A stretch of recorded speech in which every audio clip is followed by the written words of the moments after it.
হাসিনা যখন হেলিকপ্টারে করে পালিয়ে গেছেন, তার আগে শুধু তার আত্মীয় স্বজনকে সিগন্যাল দিয়েছিলেন আগের সপ্তাহে তারা যাতে পালিয়ে যেতে পারে।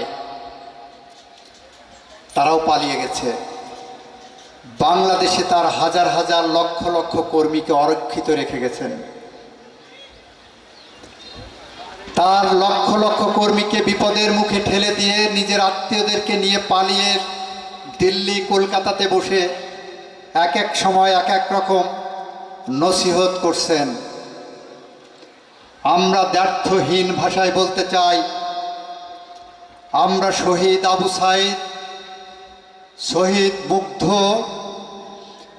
আনাসের রক্তের শপথ নিয়েছি এই বাংলাদেশে খুনিদের বিচার আমরা করবই।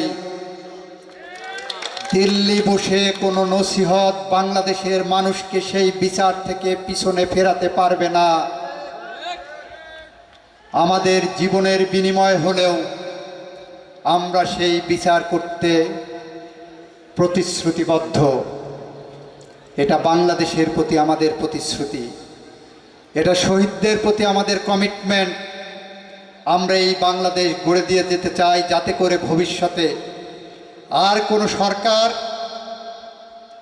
এভাবে খুনি হয়ে বেড়ে উঠতে না পারে, আর কোনো সরকার বাংলাদেশে যাতে কোনো গণতন্ত্র হত্যা করতে না পারে।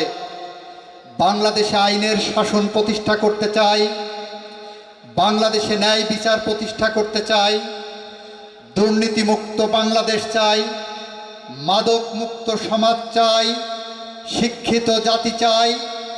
যেভাবে শিক্ষিত জাতি প্রতিবার প্রতি বছর ঘুরে ঘুরে এসে তার সমাজে তার শিকড়ে ফিরে এসে গর্বের সাথে বলতে পারবে তারা এমন একটি বাংলাদেশ উপহার দেওয়ার জন্য যে সংগ্রাম শুরু হয়েছিল, সেই সংগ্রামের একজন সৈনিক ছিলেন। আমরা সেই বাংলাদেশ আপনাদের দিতে চাই।